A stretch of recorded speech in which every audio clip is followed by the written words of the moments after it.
Narito na ang mga malalaking balitang Central Luzon ngayong araw. Tatlong probinsya sa Central Luzon lubog pa rin sa baha. Nueva Ecija at 5 pang lokal na pamahalaan mula sa iba't ibang probinsya nagdeklara ng state of calamity. CDC President at Employees Union nagkasundo na ipagpaliban muna ang DOLE NCMB hearing sukol sa kompensasyon. Clark employees umaasa na lalakas ang kanilang laban kontra CPCS sa tulong ni CDC President Attorney De Vanadera. 5 nasawing rescuers sa Bulacan na pag-alamang casual employees lamang. Civil Service Security of Tenure Act muling isinusulong sa Senado. Lupang kinatitirikan ng Museo at Aklata ni Diosdado P. Macapagal na i-turn over na sa National Historical Commission of the Philippines mula sa pamilya Macapagal. Bagong terminal ng Clark International Airport, dinisenyo umano para sa new normal travel.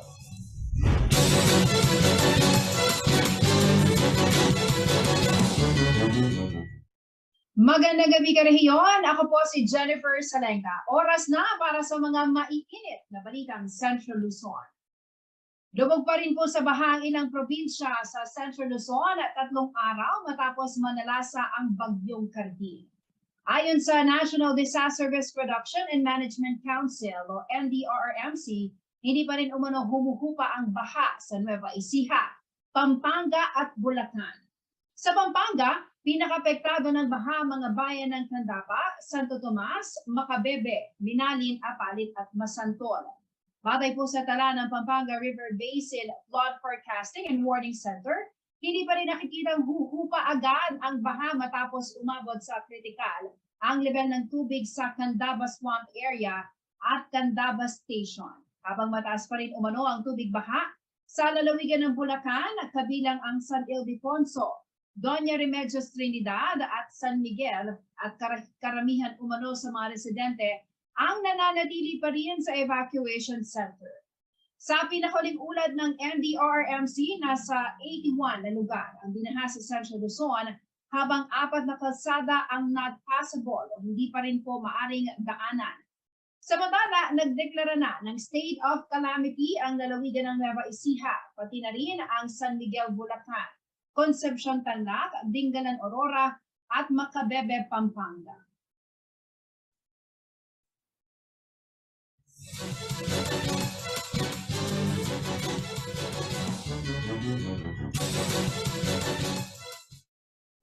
At kaugnay po na balitang yan, makakasama natin si Ms. Lizelle Kayanan, ang Information Officer ng Office of the Civil Defense Central Luzon. Ma'am Lizelle, magandang gabi sa iyo at welcome sa CLTV News. Magandang gabi po at magandang gabi rin sa mga kababayan natin na nakatutok dito sa ating programa. Alright, can you give us an update? Kumusta na po ba? No? Meron pa rin mga lalawigan dito sa gitnang Luzon ang baha pa rin at meron na rin mga nagdeklara ng state of calamity. Ano ba ang ito munang tatlo, no? Ano ba yung kasalukuyang kalagayan po ng mga ito? Lubog pa rin ba ito sa baha or meron bang mga areas pa rin ang hanggang ngayon wala pa rin silang kuryente? Yes po, no, isang probinsya ang nag-declare ng province-wide state of calamity habang 4 naman po na munisipyo dito sa Central Luzon. Nandiyan yung Dingalan, Concepcion, San Miguel, Macabebe na nagdeklara ng state of calamity. Base po dun sa mga nakalap nating reports from our partner provincial DRRM offices, may ilan po dito na wala pa rin kuryente. Pero mostly po or mataas na porsyento na po sa mga lugar na to ang na-restore na po yung kanilang kuryente. For flooding, meron pa rin po tayong mga na-record na pagbaha, lalo na sa probinsya ng Pampanga at Bulacan. So, batay nga po no, dun sa nabanggit nyo kanina, yung sa probinsyang ito or sa mga lugar na ito, parang ilang araw pa ang ating bibilangin bago natin masabi na humupa na po yung pagbaha. Ma'am Lizelle, ano ba ang nagiging basehan para magdeklara ng state of calamity ang isang lugar? Yes po, no. Noong 2019, naglabas na ang NDRRMC or ang ating National Disaster Risk Reduction and Management Council ng revised guidelines dun sa deklarasyon ng state of calamity. Base sa issuance na ito, may 4 na condition, any of these 7 conditions are present sa inyong locality, pwede na po tayong magdeklara ng state of calamity. Kasama, banggitin ko lang po no, yung ilan sa mga ito. 15% ng ating forecasted population are in need of emergency assistance. Yun po yung una. Yung pangalawa, 30% of the means of livelihood on agriculture, business, industrial sectors are affected. Meron din po tayo dito, no, damage to critical and lifeline infrastructure or facilities, tulad po ng ating major roads and bridges or ating power stations. Yung ating water supply ay apektado. Kasama rin po dun sa mga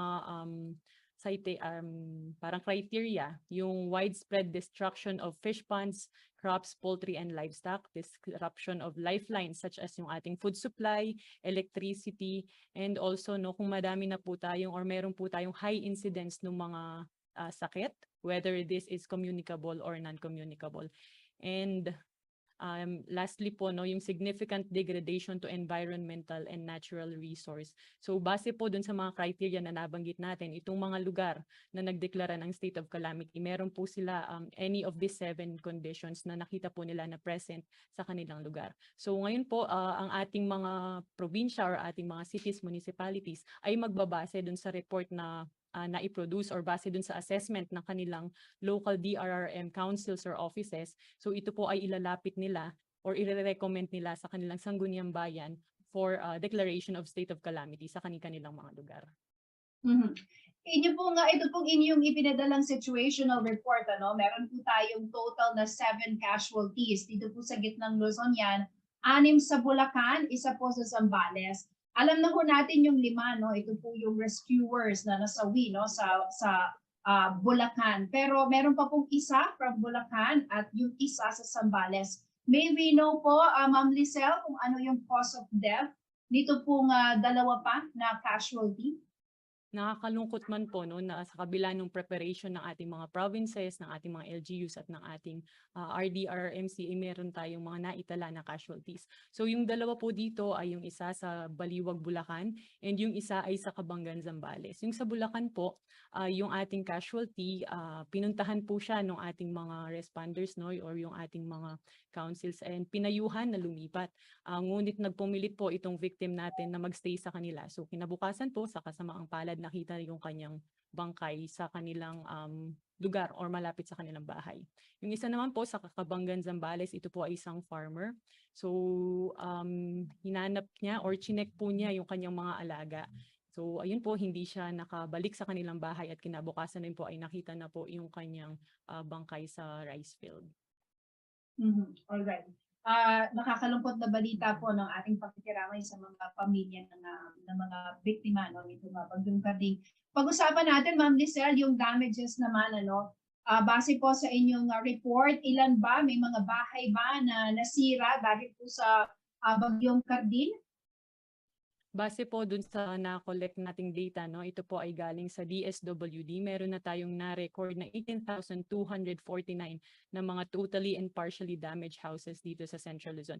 Currently, we're still collecting po no, yung data from our other, from DSWD, and they're still checking or validating yung mga reports po na pumapasok from our LGUs. For other information naman po sa agriculture, ang ating DA ay may na-record na po na 1.6 billion na damages sa agriculture. Kasama po dito yung ating rice, corn, high-value crops, and livestock. So ito po hindi pa final figures as we are still collecting data po no, sa ating mga partners on the ground. Nabanggit mo 18,000 na kabahayan. Ako, marami-rami pala yun, Ma'am Lizelle, ano? At ibig sabihin, yung paghagpit ng Bagyong Karding, naramdaman talaga dito sa gitnang Luzon. As of now, meron pa rin ba na nasa evacuation center, lalo na dun sa mga lugar no, na hanggang ngayon ay baha pa rin, Ma'am Lizelle? As of ito pong report natin, no, meron pa rin 119 na open evacuation centers kung saan 2,576 families or 10,610 individuals ang nandito. Pero dun sa pagtingin po natin, no, dun sa report natin as we are still updating po, no, marami na po sa mga ito ang nagko-close na rin po. So in the coming days, no, baka ito po ay bababa na rin. In terms of infrastructure naman sa datos po ninyo, meron na bang halaga or ito pong kung gaano karami yung nasira naman sa infrastruktura? For our infrastructure, no, yung ating mga provinces po, may na-record na damages sa kani-kanilang mga lugar. But we're still validating yung data, kaya we cannot give you po ng figures pa. Pero in the coming days, I think we can provide na po figures dun sa damages on our infrastructure. Mhm.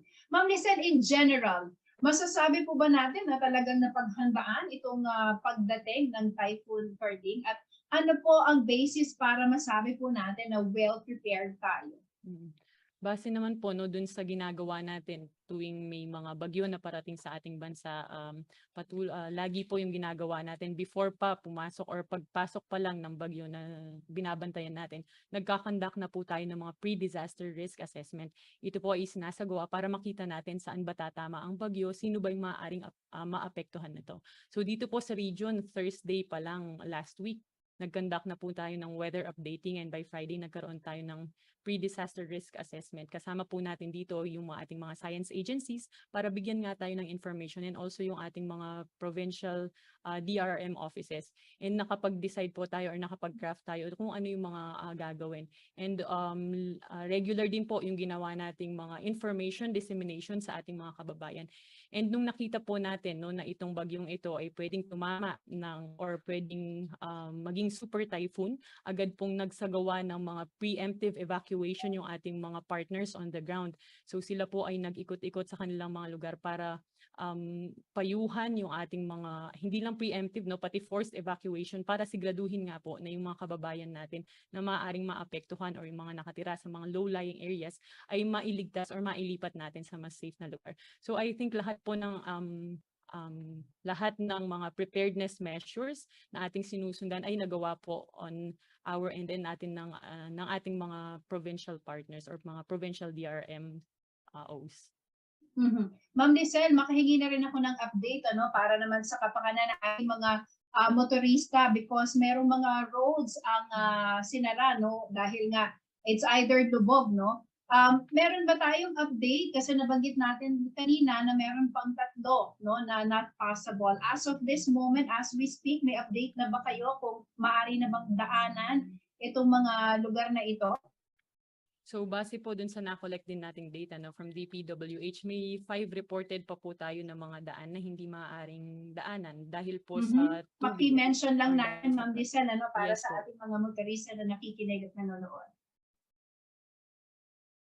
Meron po sa Aurora isa, and also sa Pampanga. So ito po ay, ang cause nito ay yung flooding, especially sa may Pampanga part, no, yung sa ating Candaba and yung ibang flooded areas. So based po dun sa nakita nating report ng ating flood river and warning or forecasting, yung PRFFWC, ang sabi po doon ay parang ilang araw pa magtatagal yung baha sa mga lugar na ito. So mga hindi pa po siguro madadaanan ito sa mga susunod na araw. Pero we will update you po kung merong mga updates dito sa mga bahang lugar na ito. All right. Before I let you go, ano po ang mensahe natin lalo sa mga naging biktima ng kalamidad, Ma'am Lizelle? Yun po tayo ay nakikiramay, unang-una tayo po ay nakikiramay dun sa mga kababayan natin na nawalan ng mahal sa buhay. Ito po ay hindi natin ina-anticipate, pero ito po ay nangyari. And ganoon din po sa mga kababayan natin na nasa mga evacuation centers, patuloy po ang pag-aabot natin ng tulong sa kanila sa pangunguna rin po ng kanilang mga LGUs. And ganun din po sa mga lugar na nag-declare ng state of calamity. Receive na po namin yung kanilang mga request, and ito po ay pinaprocess na, and by tomorrow meron na pong ihahatid. Meron po kasing ilan na nag-request ng kanilang mga shelter repair kits para sa mga kababayan natin na nasira yung kanilang mga bahay. So by tomorrow magsa-start na po yung ating distribution ng mga shelter repair kits dun sa mga lugar na to. And also hindi lang po ang OCD, maging yung ibang ahensya na partner or members po ng RDRMC ay nagbibigay po ng assistance, food items, non-food items para sa mga kababayan natin. So ayun po, patuloy po tayong mag-ingat dahil meron pa ring ilang lugar sa atin ang nakakaranas ng pagbaha, and also i-practice po natin yung minimum public health standards dahil nasa gitna pa rin po tayo ng pandemya. Alright, maraming salamat sa iyong impormasyon, Ma'am Lizelle, at mag-iingat kayo, ma'am. Salamat po. Mga karehiyon, Lizelle Cayana ng Information Officer ng Office of the Civil Defense, Central Luzon. Samantala, dumako po tayo sa ibang balita. Nagpaalala ang Department of Education o DepEd sa mga local government units o LGU na mga pampublikong paaralan sa kanilang nasasakupan ay maaari lamang gamitin bilang immediate evacuation site at hindi pang matagalang tirahan para sa mga apektadong pamilya o individual. Ito po ay alinsunod sa DepEd Order No. 37 Series of 2022 o guidelines na nagpapahintulot sa mga LGU na gamitin ang mga paaralan sakaling magkaroon ng sakuna at iba pang kalamidad at magpatupad ng cancellation o suspension ng klase. Nakasaad sa guidelines na hindi dapat gumagana higit sa 15 araw ang paggamit sa mga paaralan bilang evacuation site at hindi rin maaaring gamitin ang mga pasilidad nito bilang pangmatagalang tirahan ng mga evacuee. Bukod pa rito, nakasaad din na hindi na maaaring gamitin ang mga paaralan bilang COVID-19 quarantine, isolation facility o vaccination center dahil ipinawalang visa na ang memorandum na ibinigay sa mga regional directors sa paggamit ng DepEd classrooms at iba pang pasilidad bilang vaccination centers. Ang mga bago inilabas na lituntunin ay layong magbigay ng gabay sa mga paaralan, mga guro at mga mag-aaral sa mga pampubliko at pribadong institusyon.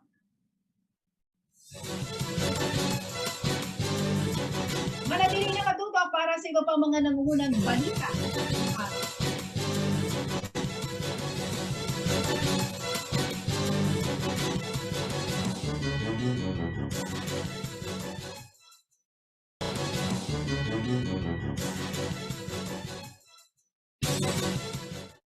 Nagbabalik ang CLTV News. At sa iba pang mga nangungunang balita, nagkasundo si Clark Development Corporation President and CEO Attorney Agnes de Vanadera at mga empleyado na ipagpaliban muna ang mga hearing sa National Conciliation and Mediation Board kaugnay ng Compensation and Possession Classification System o CPCS. Ito'y habang pinag-aaralan kung paano mapalalakas ang kanilang apela kontra sa bagong sistema na sa halip na dumagdag ay nakabawas pa sa take-home pay at benepisyo ng mga manggagawa sa CDC. Si Jenna Lubang Parungaw ang may balita.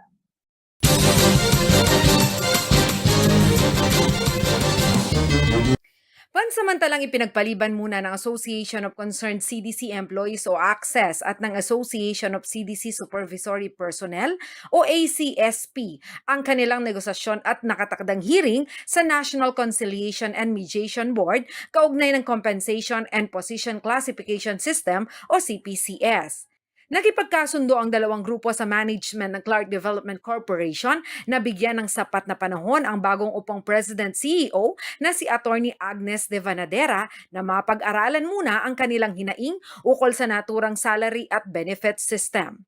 Sa ilalim kasi nito ay tinatanggal ang marami sa benepisyo at insentibo ng mga manggagawa na nagresulta ng mas mababang take-home pay o sahod. Ayon kay Attorney de Vanadera, gumawa na siya ng legal roadmap para mapalakas ang motion for reconsideration na ipinasa ng CDC sa Governance Commission for GOCCs o GCG.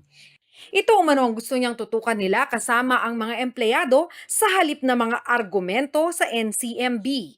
I presented to them the roadmap, the legal roadmap on how we think we can address the complaints on compensation.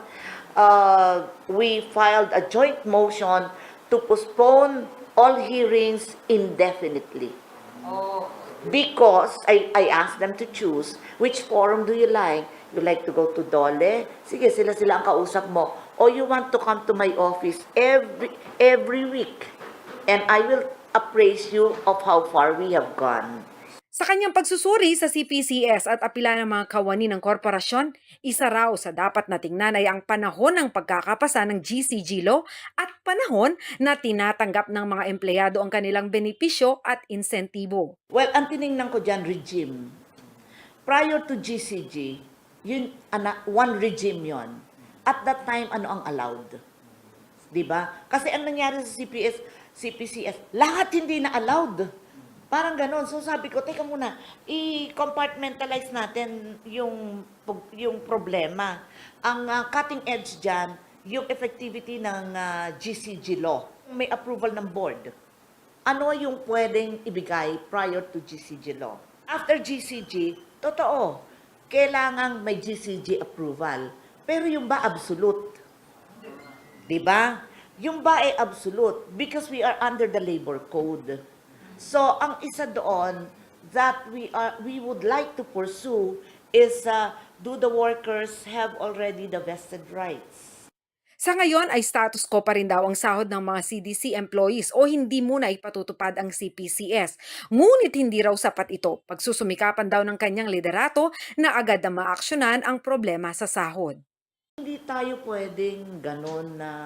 Kasi parang palliative lang yon, diba? Paano naman yung magre-retire? We have somehow found some solutions on some. But the others, I want them to know that it's moving. You know, we have done talking with the right people. Kasi naman, pag hindi mo talaga pakikinggan, talaga, para mga anak natin, sige, wag mong pansinin, hindi ka titigilan. Sa bahagi naman ng Access, pumayag sila na ipagpaliban ang itinakdang NCMB hearing noong September 21 dahil nagustuhan din nila ang sinabi ni Atty. De Vanadera na muling buuin ang CPCS committee. Malaking tulong kasi yung mga hinaing ng mga rank and file tulad ng previous CPCS committee na dapat laderize. So dito ngayon sa bagong reconstitution ng committee would be detalyado na. Sino yung taong yan? Bakit ganyan yung kalagayan yan? Ilang years na ba sa CDC? Kasi sa rank and file hindi lang naman yung job grade ang hinahabol kasi yung longevity yung MSP namin. Kung matagal ka sa kumpanya, may ganito kang benepisyo. Para naman sa mga supervisory personnel, higit na mas malinaw ang mga plano ni Atty. De Vanadera na may sapat umanong karanasan sa usapang legal. Kasi ongoing ang namin, ang negotiation sa CBA. Pero nag-usap na kami ng mga officers ko na padi-deferred muna namin. Yun nga, kasi para mabigyan rin ng pagkakataon si Ma'am Agnes na ma-review din yung mga gusto naming i-negotiate. Tsaka bigyan din siyang pagkakataon kung kinakailangan i-recompose yung mga panel ng management. Malaking may tutulong niya sa amin dahil unang-una galing nga siya sa government agency, sa SOGEN, sa OGCC yata, saka sa mga ibang government agencies. Tungkol sa mga legal matters, malaki may tutulong niya sa amin. Very accommodating din siya, supportive lalo na sa mga predicament namin, doon sa mga hinanaing namin tungkol sa sweldo namin, tsaka sa mga benepisyo. Samantala, sa unang flag ceremony sa CDC ni Atty. De Vanadera bilang President-CEO, siya ay nagpakita ng pakikiisa sa sentimiento ng mga empleyado sa pamamagitan ng pagsusuot ng itim, kagaya ng suot ng mga kawani. Diyan Lumbang Parungaw, CLTV News.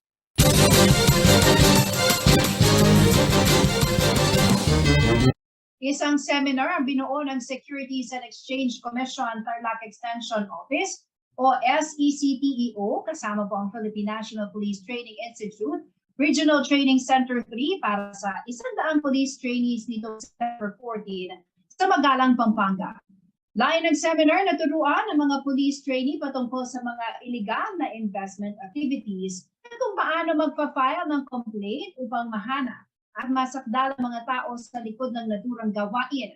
Nagsilbing resource speaker sa seminar sina SECTEO Director Attorney Richard Laos, Securities Specialist Charito Santiago at Securities Counsel Maria Teresa Rietuta. Sa isang statement, sinabi ni Attorney Laos na parte ng agreement ng dalawang ahensya ang nangyaring seminar upang mapaigting ang kanilang kampanya laban sa mga illegal investment activities. Nasa ilalim din daw ito ng kanilang SEC Communication Advocacy and Network o SEC CAN Initiative. Nagpaabot naman ng kanyang pasasalamat si RTC3 Chief Police Colonel Miguel Guzman sa SECTEO para sa kanilang patuloy na suporta sa professional development ng mga police training.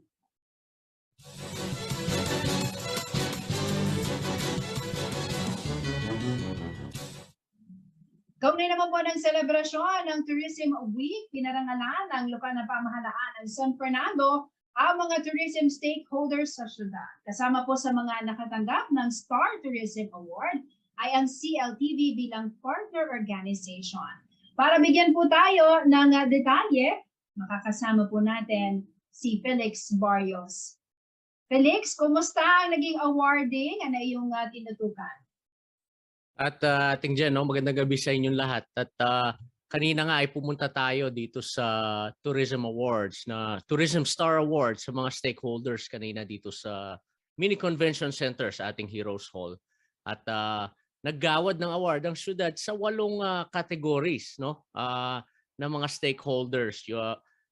Meron tayong mga partner organizations, barangay tourism champions, incident management team, compliant facilities, at marami pang iba. At sa kanilang mga naitulong sa turismo para sa syudad, at lalong-lalo na noong panahon ng pandemya, Ate Jen. Alright. Gaano ba kahalaga itong pagbibigay ng ganitong klaseng parangal sa mga stakeholders? Actually, mas na-appreciate talaga itong effort na ginagawa ng mga partner organizations ng LGU. Noong panahon talaga ng pandemya, nagtulungan yung dalawang yan, nakita natin, yung LGU pati yung private sector. Gaano ba kahalaga na may ganitong klaseng pagbibigay ng recognition sa mga partner stakeholders ng LGU, especially sa tourism sector? Tama, Ate Jen, no? Sinabi nga kanina sa isang interview ni Mayor Kaluwag na kapag napaparangalan ng isang organisasyon, lalong-lalo na dito sa tourism, parang nabuboost yung moral ng mga organizations at mga businesses na lalo pa silang magsikap at try harder para sa ikabubuti ng tourism ng syudad. Nakausap din natin yung ilang mga artists, mga local artists, at yung tingin nila na magiging mas makulay ang turismo dito sa syudad ng San Fernando ay nandyan. At sinabi rin ni Ms. Ching Pangilinan kanina na isa ang turismo sa napaka-importanting sino-showcase natin yung syudad, hindi lang sa pamamagitan ng mga parol at pagkain, gusto rin niyang ipakita yung kultura at yung mga arts na nandito sa ating syudad. Ilan ba yung Felix, yung mga tumanggap ng awards, at ano naman ang kanilang reaksyon sa pagbibigay ng ganitong klaseng pagpapahalaga sa kanila ng LGU? Merong 160 awardees, no? Ngayon, kanina nga, no? 160 awardees, at isa sa mga nakapanayam ko, napakasaya nila sa natanggap nilang award, at sinabi nga nila na sila pa ay magsisikap pa silang lalo para makatulong sila pagdating sa turismo dito sa syudad ng San Fernando, at para makapaglingkod sa mga mamamayan nito. Ito naman sa bahagi naman ng turismo sa City of San Fernando, meron bang nabanggit si Ma'am Ching Pangilinan kung anong aasahan? Actually, napakaraming kailangan abangan na events dito sa syudad, especially ngayong coming Christmas season nga. Yung Felix, isa na dyan yung Ligligang Parol. Gaano ba ka-excited ang tourism office dahil nga ganito kalaki yung suporta na binibigay din ng mga stakeholders sa syudad? Very excited sila doon sa City Hall, at hindi lamang sa City Hall, no? Tayong lahat na nagpupunta o dumadaan o nakatira dito sa San Fernando, dahil meron tayong mga bagong barangay na sasali dito sa Ligligang Parol. At isipin natin dahil 2 years, no, hindi nakapanood ang tao ng live performance ng mga parol, at inaasahan na dadagsain ng mga tao yung Ligligang Parol na sinasabi, pinag-usapan natin. Of course, Koyang Felix, yung CLTV nakatanggap din ng award. At nakita natin ang ating news head na si Justin Dizon ang tumanggap, tama ba? Tama. Pumunta sa stage si Kuya Jody at si Kuya Justin para tanggapin yung award on behalf sa natin lahat sa nire-represent nila tayo doon at ang management at malaki rin ang kanilang pasasalamat sa syudad na nakatanggap ang CLTV ng ganitong award at mas pagbubutihin pa natin ang pagpopromote sa turismo at pamimigay ng balita. Alright, maraming salamat sa iyong ulat, Felix Barrios. Samantala, manatiling nakatutok at magbabalik ang CLTV News.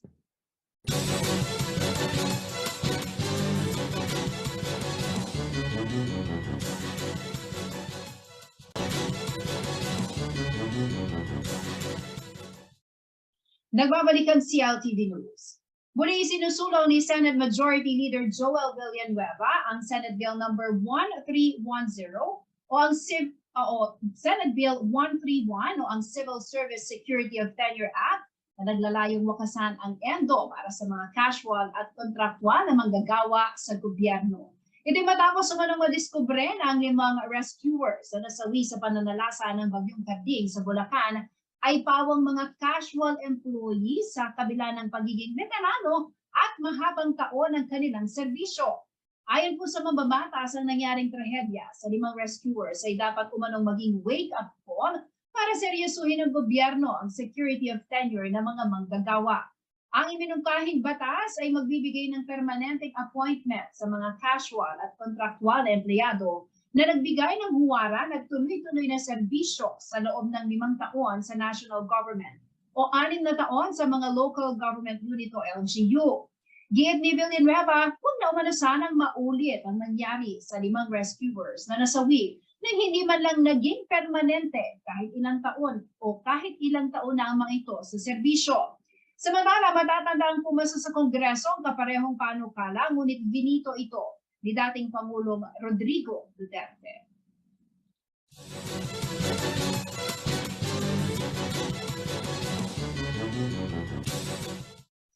Nakisimpatya si Atty. Agnes de Venadera sa hinaing ng mga Clark Locator ukol sa implementing rules and regulations ng CREATE Law na hindi umano kumakatawan sa layunin ng batas. Ayon sa kanya, idudulog daw ng kanyang tanggapan ang reklamo ng mga locators sa Department of Finance upang mapag-aralan itong muli. Pakinggan natin ang ulat ni Jenna Lumbang Barungaw.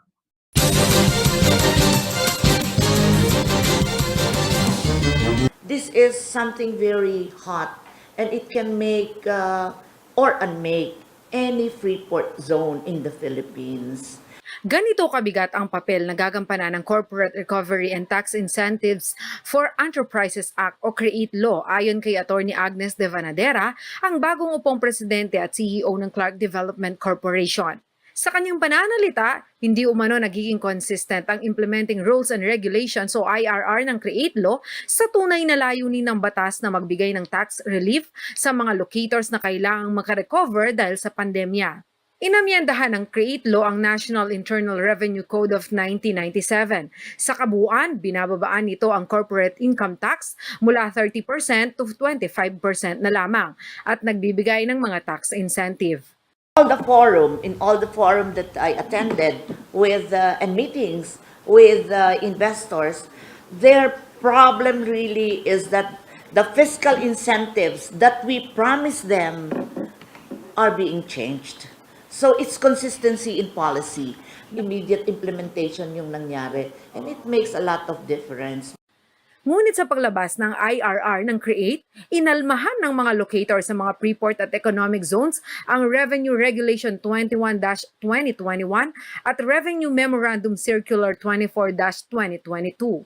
Bagamat sinasabi ng batas na magbibigay ito ng duty at VAT exemption sa importasyon at VAT zero rating sa local purchases, sa ginawang IRR na nakapaloob sa RR 21-2021, sinasabing nilimitahan umano ang exemption sa mga goods and services na directly at exclusively used for the registered project at activity. Habang ang RMC 24-2022 ay ibinasura ang cross-border doctrine. Sa ilalim kasi ng doktrinang ito, walang buwis ang ipinapataw sa mga halaga ng goods na ginagamit sa loob ng economic zones. Nakaabot na raw sa kaalaman ni Atty. De Venadera na maraming locators ang nagdadalawang isip kung mananatili pa sa Clark Freeport. Some of their principals are considering and evaluating. Because remember, we are Clark and all the free ports in the Philippines are not standalone facilities. We have to be competitive not just among ourselves, but with the neighboring countries. Huwag na kayong maghanap ng mga kung saan investors kasi yung mga nandito sa atin, our urgent agenda is how to make them stay. Ilalatag umano ni Atty. De Vanadera sa Department of Finance ang hinaing ng mga locator. Dapat timbanging mabuti raw ng gobyerno ang epekto ng mga ginagawang regulasyon. Ito po ang mawawala sa atin. Ito po ang kikitain ng, kunyari, ng pamahalaan. Ganito, with that increase. Pero ilan naman yung aalis na investors? You know, ilan yung hindi mag-expand. So it's really, it's something really that our national government should look into very, very seriously. Nakausap na ang mano ni Atty. De Vanadera ang Clark Investors and Locators Association o SILA. Batay sa kanilang napag-usapan ay gagawa ang CDC at ang Bases Conversion and Development Authority o BCDA ng final proposal na ipapasa sa DOF. Together with the SCAD, BCDA for that matter, we already discussed that we should take a common position. Jana Lumbang Parungaw, CLTV News.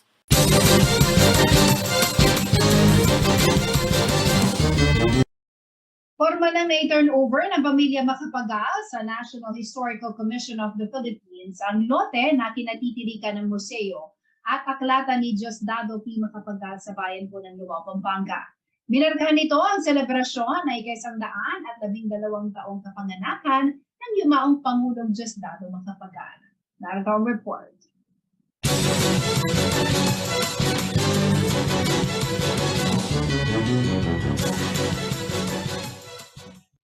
Ipinagdiriwang ngayong ika-28 ng Setyembre ang ika-112 taong kapanganakan ng Kabalen at yumaong Pangulong Diosdado Macapagal na kilala sa tawag na Apong Dadong. Isang wreath-laying ceremony ang isinagawa sa museo at aklatan ni Diosdado Macapagal na matatagpuan sa Barangay San Nicolas I sa bayan ng Lubao, Pampanga. Dumalo sa selebrasyon si Diosdado Martin Macapagal Salgado, ang apo ni Apong Dadong na nagsilbing panauhing pandangal. Family is always happy na nakikilala si Lolo, naalala siya. And you have to remember during that time, pagka nasa position ka, you work for it. You deserve it, di ba? Senate President, mga bar top notchers yan, mga economists. Inalala pa ng apo ni Apong Dadong ang kwento ng pagsisikap ng kanyang lolo bago makamit ang tagumpay at maging pinakamataas na lider ng pamahalaan. Nung bata siya, binigyan talaga nila importansya ang pag-aaral. Wala siyang pambili ng libro. Ang gagawin niya noon, maaga pa lang, hiram siya ng libro ng kaklase niya. Tapos pagdating ng klase, pag umpisa, memoryado niya na. Meron siyang, sa tingin ko lang, may photographic memory si Lolo. Kasama rin sa mga nag-alay ng koronang bulaklak ang lokal na pamahalaan ng Lubao sa pangunguna ni Mayor Esme Pineda, kinatawa ng Department of Education at ng National Historical Commission of the Philippines. Napakagandang example ni Apong Dadong kasi nga hindi naging hadlang yung kahirapan. Basta porsigido ka, 'di ba, sa buhay na umangat, makatapos, yun napakalaking bagay na. Dahil gusto raw nilang maitampok sa bayan ng Lubao ang kahalagahan ng edukasyon, ay regular na magbibigay ng educational assistance ang lokal na pamahalaan sa mga estudyante.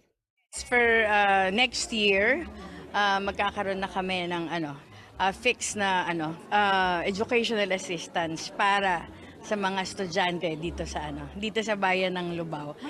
High school and college. Kasabay ng selebrasyon, nagkaroon din ng turnover ng titulo ng lupa na kinatitirikan ng museo at aklatan ni Diosdado Macapagal. Ang lote ay formal nang ibinigay ng pamilya Macapagal sa National Historical Commission of the Philippines na nagsisilbing tagapangalaga ng nasabing museo.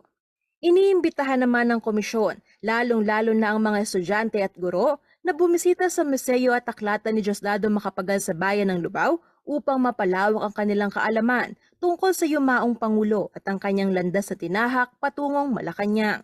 So para sa lahat po ng mga gustong bumisita ng Museo at Aklata ni Diosdado Macapagal, bukas po kami mula Tuesday to Sunday, 9 a.m. to 4 p.m. Wala po kaming entrance fee. Papasok lang po kayo and magre-register. Angelica Cara, CLTV News. 8 milyong pasahero kada taon ang nakatakdang maserbisyuhan ang bagong terminal building ng Clark International Airport. Maliban po sa kapasidad ng bagong terminal, dinisenyo din umano ito sa new normal na pamamaraan ng pagbiyahe. Yan ang balita ni JM De Jesus.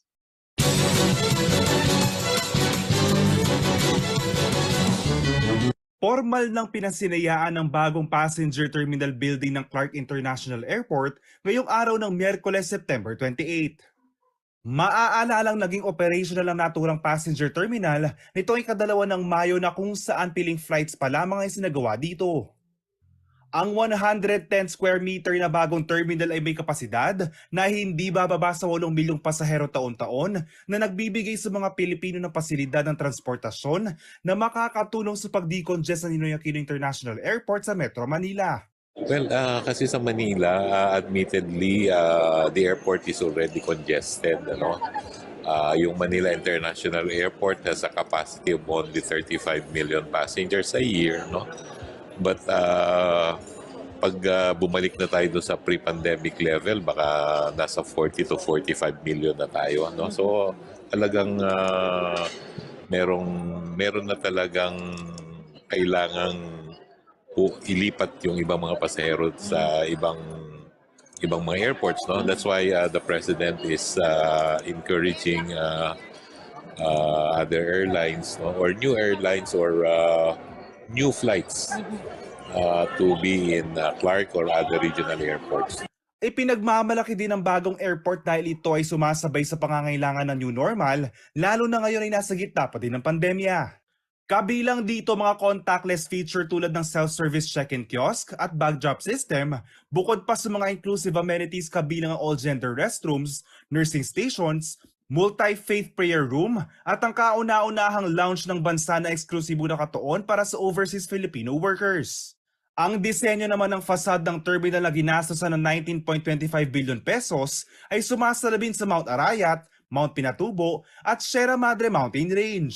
Ito ay pinagsamang proyekto ng DOTR at ng Bases Conversion and Development Authority o BCDA. Naitayo ng dating istruktura sa ilalim ng Public-Private Partnership ng Build program ng administrasyon ni dating Pangulong Rodrigo Duterte. Noong Enero taong 2021, na-turn over ng DOTR at BCDA ang bagong airport terminal sa operations and maintenance partner nito na Luzon International Premier Airport Development o LIPAD. Pinuri naman ni Pangulong Ferdinand Marcos Jr. estratehiyang ito ng pagtatayo ng mga infrastruktura ng gobyerno. And so this is a perfect example of what government and the private sector can do. And makikita mo, kung private sector lang ang gumawa nito, hindi nila kinaya. Kung gobyerno lang ang gumawa, hindi rin kinaya ito. And that is why this is a perfect example for that. And I think it will serve to encourage other people to enter into this kind of Ngayong fully operational na ang terminal, maraming oportunidad umano ang mabubuksan nito, lalo na sa lalawigan ng Pampanga. One thing, syempre, yung ganda ng terminal natin, world class to, sabi ko nga. So, ganda ng terminal natin, komportable ang biyahe ng mga pasahero dito sa province, andito na lang ho. Kung pag dito bumaba yung mga yan, malaking bagay na ho para sa ekonomiya natin. Mag-start na ho yung mga ibang negosyo niyan. Dugtong-dugtong na ho yun. Samantala, ang Clark International Airport ay nakapagserbisyo ng 434,240 na pasahero mula Enero hanggang Agosto, kung saan 363,878 ang lumilipad sa mga destinasyon sa ibang bansa at 70,336 na papunta sa mga domestic na lugar. Nakikita madadagdagan pa ito lalo na't fully operational na ang bagong terminal building ng airport. JM De Jesus, CLTV News. Na-deliver na nitong nakarang araw ang equipment at mga gamit para sa bubuksang hemodialysis center ng lokal na pamahalaan ng Siyudad San Fernando. Sa mga larawan mula sa City Information Office, makikita po in-inspeksyon na ni Mayor Vilma Calubag at ng City Health Office ang mga dumating na kagamitan. Nasa 25 dialysis machines at 25 na upuan ang gagamitin para sa inisyal na operasyon ng dialysis center.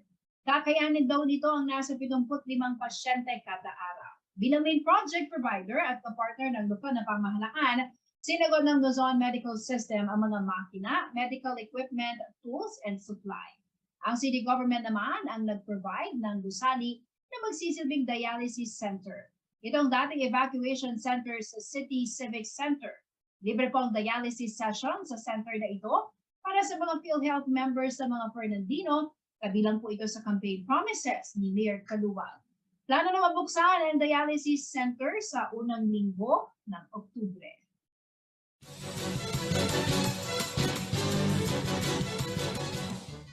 Alamin naman natin ang magiging lagay ng panahon mula kay Ginoong Manny Esguera, ang Chief Weather Forecaster ng Pag-asa Club.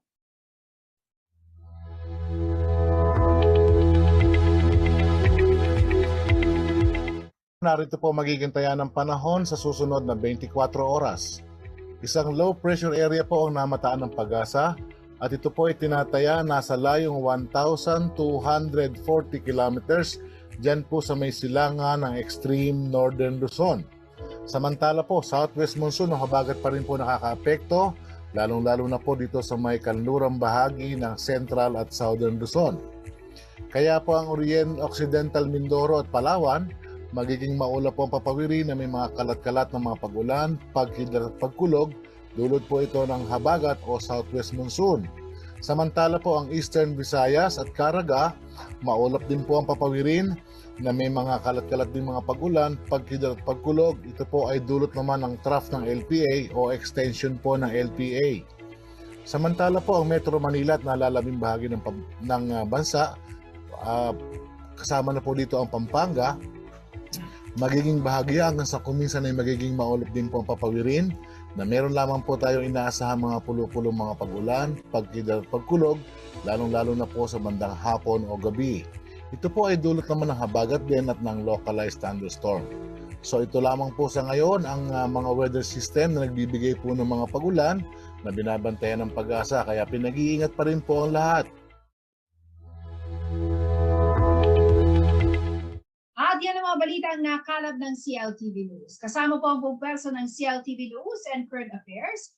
Ako po si Jennifer Salenga. Maraming salamat po. Samantala, mga karehiyon, 88 days na lamang po at Pasko na.